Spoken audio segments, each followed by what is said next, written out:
안녕하십니까. 이신건 교수의 조치신학 강의 두 번째 시간입니다. 오늘은 믿음이란 무엇인가에 관하여 알아보기로 하겠습니다. 기독교를 다른 종교와 비교할 때 흔히 믿음의 종교라고 말합니다. 도덕을 강조하는, 수양을 강조하는 유교와 달리 깨달음을 강조하는 불교와 달리 기독교는 오랫도록 믿음을 강조해 왔습니다. 기독교도 사랑을 강조하고 소망을 강조합니다. 앞으로 그 부분을 설명드리기로 하겠습니다만, 그러나 무엇보다도 교회는 세상을 향하여 믿음을 가장 강력하게 요구합니다. 교회 안에서 설교를 통해서 우리가 가장 자주 듣는 말이 믿으세요. 믿으시길 바랍니다. 믿으면 복 받습니다. 믿으면 구원을 얻습니다. 믿음으로 옳게 됩니다. 그렇게 믿음이란 말을 자주 하고요. 바깥에 세상 사람들 향하여서도 예수 믿으세요. 예수를 깨달으세요. 예수처럼 사세요. 라는 말보다는 일단 예수를 믿으세요. 예수 천당 불신지역. 이렇게 말함으로써 기독교가 이 세상에서 믿음의 종교임을 드러냅니다. 그러나 오늘날 교회는, 믿음은 교회 안팎에서 거센 도전과 비판의 직면에 있습니다. 일단 과학이 발달함으로써 과학적 무신론자들에 의하여 믿음은 과거에 지식이 약했던 신화시대나 비과학적인 시대의 사람들 가졌던 하나의 종교적인 본능으로 설명하는 사람들도 있고요. 또 이제 약하고 병들고 가난한 자들을 향하여 기독교가 위로와 소망을 전하는데, 과거에 가난하고 병들었을 때는 진짜 믿음을 요구하고 믿음을 찾고 하나님을 향하여 기도하고 교회에 왔지만, 이제 교회에 오지 않아도 인간의 고통을 해결해 줄 수 있는 다양한 사회 기구 제도가 생겨났기 때문에, 또 사실 저희도 어릴 때부터 교회가 가장 즐거운 곳이었고요. 인간의 가치와 행복을 고양해 주는 곳이었는데, 이제 세상에 많은 유흥산업, 오락산업이 늘어나면서 교회도 그 역할과 위치를 잃어버리게 되었잖아요. 교회 내부적으로도 교회가 이제 수많은 갈등과 모순에 이제 휩싸였는데, 교회를 비판하거나 되돌아보는 사람들은 믿음을 강조함으로써 행함을 게을리했다. 순종을 소홀히 여겼다. 실천이 약하다. 그렇게 얘기하는 사람이 있고요. 기독교를 너무 믿음이라는 이 도식에, 믿음이라는 단순한 행위에 모든 것을 몰아가다 보니 기독교가 어떤 갖는 그 다른 특색을 잃어버렸다라고 강조하면서 믿음의 위기를 말하는 사람들도 오늘날 많이 생겨났던 것은 사실입니다. 이런 내외적인 도전과 위기 속에서 우리가 다시 믿음이 무엇인지를 다시 생각해 보아야 될 입장에 서 있는데요. 믿음은 정말 비과학적인 사람, 과거에 배우지 못했던 사람들의 어떤 감정적 하나의 위로의 배출구였고, 어떤 본능적인 어떤 의존 행위였나요? 믿음은 이제 과학과 지식이 발달함으로써 점점점 사라지거나 대체되어야 될 어떤 과거의 신화적인 시대의 유물이었나요? 그렇게 볼 수는 없다는 거죠. 우리가 종교적으로 믿음을 말하든 세상적으로 일반 삶 속에서 믿음을 말하든, 사람이 무엇을 안 믿고 살 수 있는 사람이 있나요? 모든 걸 다 증명하고 검증한 한 후에 모든 행동을 하나요?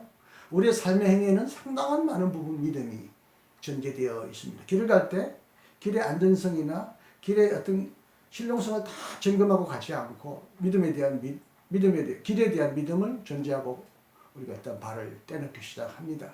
사람을 만날 때 나중에는 그 사람에게 사기를 당할지라도 일단은 그 사람 무조건 믿지 않으면 대화 자체가 불가능합니다. 믿다가 나중에 그 믿음이 약해지거나 깨어질 수는 있지만, 모든 삼란만상을 불신한다면 인간은 아무것도 행동할 수가 없습니다. 땅이 무너질까봐 나가지 못하고 집 안에 들어가 있다 합시다. 그럼 집 안에도 지붕이 무너질 줄 어떻게 합니까? 땅이 꺼질 줄 어떻게 합니까? 인간의 모든 행위에는 믿음이 전제되어 있습니다. 그러나 특히 기독교가 말하는 믿음은 보다 더 궁극적인 믿음, 더 절대적인 믿음을 말합니다. 종교학자 루터는 인간이 뭔가 자기 나름대로 다 마음을 절대적으로 걸고 있다면 그 절대적으로 걸고 있는 그 상태가 곧 믿음이고 그 대상이 곧 신이다. 그렇게 말을 했습니다. 파월 틸리는 믿음을 인간의 궁극적인 관심이라고 말했는데, 관심이라고 말하니까 인간이 갖는 어떤 절대적인 호기심, 어떤 관계를 맺고자 하는 어떤 마음의 태도라고 표현하기 쉽지만, 영어로 콘선이라고 번역됐지만 원래 이 툴리는 독일 사람이고요. 독일어로도 쓰는데 독일말로는 unbedingt uns angeht, 절대적으로 무조건적으로 우리에게 angeht, 안하면 우리에게, 우리를 향하여 gen, 온다, 간다 이런 말인데, 우리를 절대적으로 사로잡는 어떤 그 힘, 우리에게 절대적으로 다가오는 어떤 그 능력을, 힘을 신앙이라고 표현했습니다. 그래서 진리는 종교를 하나의 도덕이나 감정이나 지식이나 어떤 인간의 특정한 분야가 아니라 인간 정신생활의 전체 생활의 깊이에 인간을 사로잡는 어떤 궁극적인 것, 무한한 것, 무조건적인 것을 믿음이라고 표현했고요. 그것을 표현하는 것을 종교라고 보았습니다. 구약 성경 시편 139편에 보면 내가 주의 영을 피하여 어디로 가며 내가 주의 얼굴을 피해서 어디로 도망가겠습니까? 내가 하늘로 올라가더라도 주님은 거기 계시고 수월 죽음의 나라에까지 가더라도 주님은 거기 계시고 뭐 동쪽의 나라가도 서쪽에 가서 머물지라도 주님의 손이 거기 계시고 나를 붙들어 주신다. 이런 시편 시인의 노래가 있는데요. 이건 물론 하나님이 어디로 가도 계신다. 하나님을 피해서 도망갈 자리가 없다라고 하는, 하나님의 무한한 존재를 신학적으로 흔히 하나님의 편재성을 표현하는 말이지만, 어쨌든 인간이 하나님의 얼굴을 피해 도망갈 방법이 없다. 하나님이 인간이 어떤 상태라도 절대적인 어떤 존재 앞에서 자기가 책임지거나 뭔가 절대적으로 자기를 의지하는 대상이 없이 살아가는 존재는, 그런 상태는 없다라는 것을 에들로 표현한 시편이라고도 볼 수가 있습니다. 그런 의미에서 모든 인간은 다 궁극적인 어떤 그 무엇을 향하여 신뢰하고 있고 마음을 걸고 있고 거기에 관심을 가지고 있습니다. 그러므로 기독교인이라고 해서 믿지 않는 세상 사람들과 별종의 인간이거나 이상한 신비를 추구하는 그런 인간이 아니라 다른 일상적인 사람보다는 더 궁극적인 것, 무한한 것, 절대적인 것을 추구한다는 거죠. 아니면 절대적인 그 무엇이 인간을 사로잡고 관심을 갖게 하니까 그것에 헌신하고 그것을 알려고 노력한다는 거죠. 이것이 기독교인의 믿음이라고 해야 한다는 거죠. 제가 뭐 지금까지 기독교의 신앙에 대하여 다양하게 연구를 했지만 실제적으로 믿음 그 자체의 현상을 체계적으로 설명하는 책이 많지는 않아요. 일단 믿음이라는 것은 대부분 무엇인가를 전제하고 이렇게 기독교 신학이 설명을 하는 경우가 많은데, 저는 이 믿음이라고 하는 인간의 현상이 중요하다.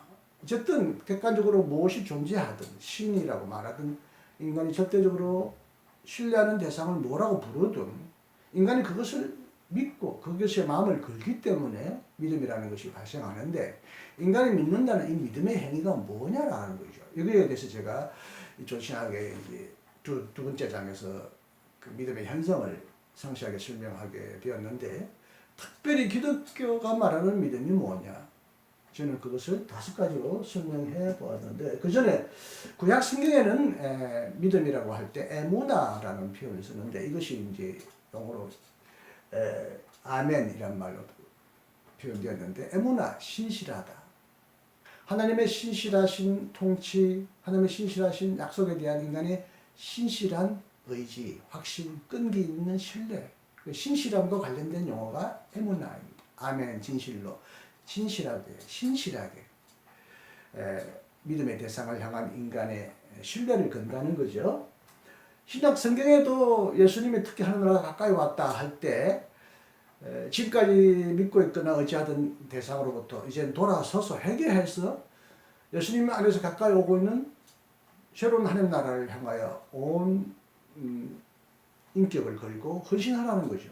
마음을 열라는 거죠. 그런 의미에서 예수님 안에서 다가온 하나님의 나라에 대한 인간의 신뢰, 그것을 향한 개방적인 태도를 예수님은 믿음이라고 말을 했고요. 특히 병자를 고칠 때 내 믿음이 너를 고쳤다. 왜 믿음이 적었느냐? 시련에 처한 제자들에게 믿음이 적었느냐? 내 믿음이 담대하다. 믿으라고 말할 때는 어떤 신비한 지식이나 인간의 무한한 가능성을 믿으라는 것이 아니라 예수 안에서 다가온 하나님의 은혜, 은총, 하나님의 능력을 행하여 마음을 열고 신뢰하라는 것이죠. 인간의 전인적인 전폭적인 헌신을 의미하는 용어로 쓰였습니다. 그러다가 예수께서 이 땅에 여러 가지 말씀을 하시고 또 여러 가지 사건을 일으키시고 죽으시고 부활하셨고 하셨기 때문에 그 예수님께서 일으키신, 예수님을 통하여 일어난 역사적인 사건에 대한 동의, 지식도 이렇게 점차 믿음의 정의 안에 포함되었습니다. 그러나 신구약을 전체를 통틀어서 믿음을 정의하자면 크게 저는 5가지를 말할 수 있다고 봅니다. 하나는, 첫째는 인격적인 것이다. 어떤 원리나 책에 대한 동의나 어떤 사건에 대한 지적인 신뢰보다는 뭔가 인격적인 것이다. 불교나 유교는 어떤 도덕이나 법이나 체계나 우주의 원리에 대한 인간의 깨달음이나 그것에 대한 수행을 의미했다면, 믿음을 강조했다면, 기독교는 살아계신 인격적인 하나님에 대한 인간의 전적인 신뢰를 강조합니다. 마틴 부버 유대교 학자가 유명한 나와 너라는 책을 썼는데요. 인간이 하나님과 맺는 관계, 그리고 다른 대상과 맺는 관계에도 나와 너라는 인격적인 관계가 있고 또 나와 그것의 관계가 있다고 말합니다. 나와 너의 관계는 주체와 주체의 관계, 상호적인 관계, 존재 전체에 관심을 갖는 관계, 지배와 사용을 위한 관심이 아니라 대상 그 자체에 대한 관계를 말합니다.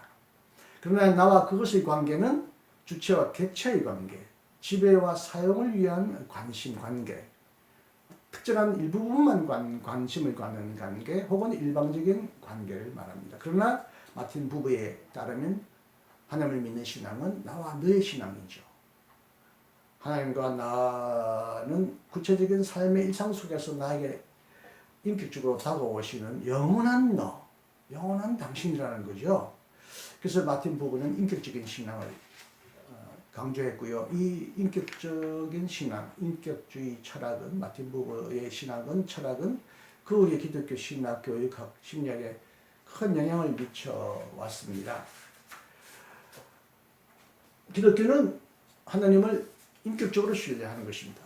어떤 철학적인 법칙이나 신학적인 지식을 단순히 받아들이고 거부하는 어떤 지적인 활동 못지않게 그 이전에 더 궁극적으로 살아계신 하나님에 대한 인격적인 신뢰를 기독교는 믿음이라고 말을 합니다. 두 번째는 모든 인격, 살아있는 존재는 사건을 만들고 사건을 일으키고 역사적인 흔적을 남기잖아요. 믿음이 인격적인 하나님과 관련되어 있다면 믿음도 또한 하나님이 역사적으로 행하신 사건과 관련되어 있습니다. 옛날 그리스 사람들이 믿던 절대신은 움직이지 않고 온 세상을 움직이지만 자신은 움직이지 않는 절대적인 부동자, 만물의 원리, 법칙이라는 의미를 강하게 띄었다면, 기독교의 하나님은 행동함으로써 존재하시는 살아계신 하나님이라는 거죠. 기독교가 하나님을 행동한다 할 때 어떤 행동을 했나요? 태초의 행동, 지금도 활동하고 있는 행동의 가장 큰 중요한 범주는 창조의 하나님, 그리고 우리를 위하여 역사 속에 들어오셔서 고통과 절망에 빠진 우리를 구원하시는 하나님, 장차 이 세계를 완성하실 하나님, 이런 의미에서 기독교 믿음은 철저히 하나님의 역사적인 활동, 행동과 관련되어서 믿음을 말합니다. 그래서 기독교는 하나님을 행동하는 하나님, 활동하는 하나님이라고 했습니다. 마틴 부버도 역시 기독교를, 하나님을 이스라엘 백성, 자신의 백성과 함께 길을 가시고 그들을 인도하시는, 움직이시는, 살아계시는 하나님이다, 이렇게 표현했습니다. 모세가 호렙산에서 하나님의 이름이라고 들었던 야훼라는 말은 우리나라 번역에는 나는 스스로 존재한다, 자존자다 이렇게 번역되어 있지만 원래 그 뜻은 나는 활동하는 자로서 존재한다. 내가 스스로 가려고 하는 곳으로 가고 움직이려고 하는 곳으로 움직이려고 하는 살아있는 하나님이다. 이스라엘 백성을 가나안 땅으로 인도하는 약속의 하나님이요 소망의 하나님이다. 행동하는 하나님이다. 이런 뜻으로 하나님의 행동, 활동성 이것을 강조하는 이름이었다고 하죠. 예수님도 이 땅에 오셨을 때 어떤 심오한 진리나 어떤 신학을 믿으라고 말한 게 아니라 하늘나라가 가까이 왔다. 그거 보라. 눈먼 자가 눈을 뜨게 된다. 병자가 낫게 된다. 가난한 자에게 복음이 전파된다. 어떤 예수님을 통해서 일어나는 하나님 나라의 새로운 은혜와 기적이 세상 사람들에게 믿음을 요구하는, 동참을 요구하는 하나의 헌신의 대상이었다는 거죠. 그리고 우리는 그 예수님이 어떤 활동을 하셨고 기적을 행하셨고 또 죽으셨고 또 부활하셨다는 거, 그리고 그 부활하신 분이 장차 하나님의 보좌 위에 앉으셔서 다시 오실 것이라고 하는 어떤 역사적인 예수님의 활동과 관련돼서 우리가 어떤 분을, 그분의 그 행동을 믿는 것이죠. 역사적인 행동과 무관하게 어떤 추상적으로, 사변적으로, 신비하게 어떤 심오한 진리를 믿는 것은 기독교의 본질은 아닙니다. 물론 기독교 안에는 주관적인 것, 개인적인 것, 신비한 내용이 분명히 포함되어 있지만 무엇보다도 기독교는 역사 속에서 일어난 하나님의 활동에 대한 인간의 관심을 표현하는 것이 기독교의 믿음이라고 할 것입니다. 그렇지만은 역시 구약성서가 말하는 하나님은 이스라엘 백성과 함께 가시고 함께 연대하시는 그런 하나님이다. 그래서 믿음이라는 것은 하나님과 인간 사이에 일어난 대화적인 사건이다 라고 그렇게 페스트만이 강조한 적이 있습니다. 세 번째, 믿음은 결단적이라는 거죠. 결단이라는 말은 믿음은 하나의 상태나 소유물이 아니라 하나의 결심, 결단, 행동을 통하여 표현되는 것이라는 말입니다. 믿음은 어떤 창고나 금고에 딱 넣어놓거나 어떤 내가 늘 호주머니에 넣어놓고 다니면서 야, 요 내 믿음이 이렇게 생겼어라고 늘 어떻게 고정된 상태로 보여주시는 것이 아니라 매일매일 내가 결단하고 결심하고 항상 행동 속에서, 결심 속에서 존재하는 하나의 그런 상태가 믿음이라는 거죠. 그래서 무질이라는 사람은 믿음은 내가 늘 가지고 호주머니에 다 가지고 다닐 수 있는 유리알과 같은 투명한 그런 보물이 아니라 유리알처럼 투명한 물속에 뛰어들어서 내가 헤엄치는 어떤 물과 같다. 물은 우리가 잠시도 머물러 있지 않고 또 우리가 머리를 안전하게 그릴 수도 없잖아요. 물은 늘 우리가 유동적이고 물을 이용하려면 우리도 수영을 하려면 움직여야 되고, 이처럼 믿음도 우리가 어떤 하나의 가둬놓은 상태로 고정된 상태로 보여줄 수 있는 것이 아니라 항상 매일매일 기도하고 결단하고 또 어떻게 보면 투쟁하면서 이루어가는 인간의 주관적인 행동이라는 거죠. 그런 의미에서 마틴 루터도 이 믿음은 확실하지만 그러나 안정성은 없다. 내가 믿는 믿음은 확실한 믿음이다. 그럼에도 불구하고 이 믿음이 언제까지 영원히 견고하게 흔들리지 않는다라고 하는 보장이 없다. 그러므로 믿음은 매일매일 쌓아가는 탑과 같고 매일매일 불확실성과 의심과 절망과 싸워가야 하는 그런 인간의 주관적인 상태를 믿음이라고 해야지, 어떤 상태로서 어떤 하나의 쌓아놓은 하나의 업적처럼 객관적으로 보여줄 수 있는 그런 소유물 상태는 아니라는 거죠. 그런 의미에서 믿음은 한 시간도 단 한순간도 묵은 것이 되거나 과거의 것을 믿음이라고 말할 수 없습니다. 현재적인 결단 속에서 늘 새로이 만들어가는 살아있는 생생한 믿음이 기독교의 믿음이라는 거죠. 네 번째, 기독교는 그런 의미에서 믿음은 늘 시간과 관련되어 있습니다. 늘 개방적이고 늘 미래를 향하여 늘 열려있는 태도를 요구합니다. 아까 하나님을 행동하는 하나님, 야훼 하나님은 이스라엘 백성들과 움직이는 하나님이라고 했지만 그 무엇보다도 이스라엘 백성을 가나안 땅을 향하여 인도하는 희망의 하나님이요 소망의 하나님이었습니다. 믿음은 현실에 체념하거나 현실에 만족하지 않고 더 큰 미래를 향하여 하나님의 나라를 향하여 하나님이 약속하신 더 큰 세계를 향하여 끊임없이 탈출하게 하고 끊임없이 길을 가게 하는 것이 믿음입니다.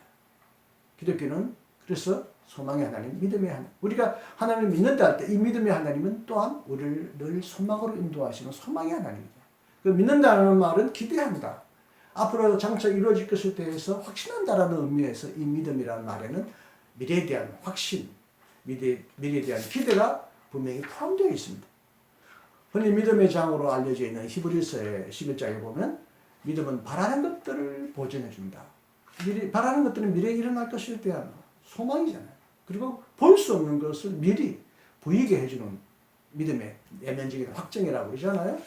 이런 의미에서 믿음은 희망의 특징을 가지고 있고 열린 개방적인 특징을 가지고 있다. 이런 의미에서 믿으면 무엇보다 도 소망과 가장 긴밀한 관계를 맺고 있고 소망하는 자만이 참으로 믿는 사람이고 믿는 사람은 참으로 하나님이 약속하신 세상, 하나님이 약속하신 것, 하나님의 나라를 신실하게 끝까지 끈질기게 믿는 소망하는 것이야말로 기독교의 믿음의 중요한 특징이라고 말할 수가 있습니다. 마지막으로 기독교는 그럼에도 불구하고 단순히 인격적이고 역사적이고 결단적이고 시간적인 특징을 띠는 믿음임에도 불구하고 그 안에는 지식, 인식이 포함되어 있다는 거죠. 기독교는 무조건 믿고 덮어놓고 믿고 의심하지 않고 믿는 것만은 아니다. 하나님이 뭘 말씀하시는가를 받아들이고 지성적으로 긍정하고 확신하는 어떤 지적인 요소도 믿음 안에 포함되어 있다. 이것은 제3장에서 구체적으로 다시 설명드릴 예정입니다만 그래서 안셀름, 영국 칸테베리의 주교였던 안셀름은 신앙은 지식을 추구한다 라고 말했습니다. 신앙은 지식을 추구한다. 신앙이 소망적인 성격을 띠고 있지만 이 소망은 장차 우리가 하나님을 더 자세히 알기를 원하고 하나님이 약속하신 것이 더 확실히 이루어지는 만큼 더 확실한 지적인 동의와 확신이 인간의 속에서 일어난다는 거죠. 앞으로 우리가 이제 공부해야 될 조지신학의 모든 내용은 믿음을 통해서 우리가 얻게 된 지식이 뭐냐. 기독교적인 지식, 신앙의 지식. 이 무엇이냐를 하나하나 차근차근 설명드리려고 합니다. 조지신학은 지적인 활동입니다. 단순히 다 퍼놓고 아무거나 믿는 것이 아닙니다. 동의하고 수긍하고 받아들이는 것입니다. 믿음이라는 게 어떤 믿을 수 없는 대상에 대한 신뢰를 포함하지만 그 신뢰하는 자는 결국 시간이 지나면서 믿어지는 거고 알게 되는 거고 내가 신뢰하기 때문에 더 알게 되고 더 알면 알수록 내가 신뢰하는 그분을 더 알게 되는 더 많이 아는 그분을 신뢰하는 행위로 이렇게 순환관계를 이룬다고 할 수 있는데 신앙에는 분명히 지식이 포함되어 있습니다. 아까 믿음이 여러 가지로 도전을 받는다고 했는데 기독교가 특히 믿음을 너무 심리학적으로 인간의 주관적인 어떤 결단적인 행위로만 강조하다 보니 그러면 구체적으로 무엇을 믿는지 무엇을 믿어야 하는지에 대한 지식 전달에는 신학 전달에는 우리가 열심히 노력을 기울이지 않았다라고 생각합니다. 제 부족한 강의가 교회에서나 다른 데서 들을 수 없는 기독교가 믿는 바 그 내용이 무엇인지에 대한 지식을 깊게 추구하고 감정적인 기쁨, 정서적인 만족만이 아니라 지적인 확신 위에 확고한 지적인 깨달음 위에 여러분의 신앙이 더욱더 견고하게 세워져 나가는 그런 계기가 되기를 간절히 부탁드립니다. 자, 오늘은 믿음이란 무엇인가를 여러분에게 간단하게 설명드렸습니다. 다음 시간에 만나겠습니다. 감사합니다.